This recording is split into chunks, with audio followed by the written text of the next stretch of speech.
Откако започна отстранувањето на коцката на улица Вардарска, вработените во јавното предпријатие ИСЕР започнаа со подготовка на теренот за реконструкција на водоводната и канализациона мрежа која со години наназад не била заменета. Веднаш после ова ќе пристапиме кон копање на ровот, каде што ќе бидат монтирани 300 метри водовод и 300 метри канализациона линија, 320 метри водовод, 320 метри канализациона линија. И сето ова ќе биде за подобрување на притисокот, односно на квалитетот на водата на граѓаните на улица Вардарска. Бојаджиев истакна дека со години наназад жителите на оваа улица имале проблеми со канализационата мрежа. Има чести проблеми со канализацијата, односно канализацијата се изливаше на самата улица. Ние еве денес започнавме со припремата, ќе завршиме во многу скоро време.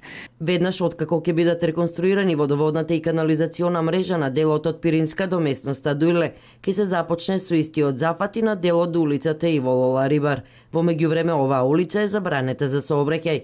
Според проценките на директорот на јавното предпријатие ИСЕР Ангел Бојаджиев, откако ќе завршат сите нивни активности на улицата Вардарска, ќе се започне со нејзино асфалтирање, која претходно ќе биде значително проширена за непречено одвивање на сообраќајот.